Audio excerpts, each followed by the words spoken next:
cables son de adentro, el sistema de cables está conectado a este sistema de entrada.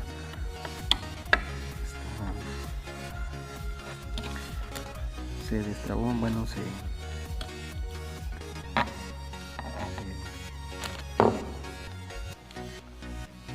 hablándolo así,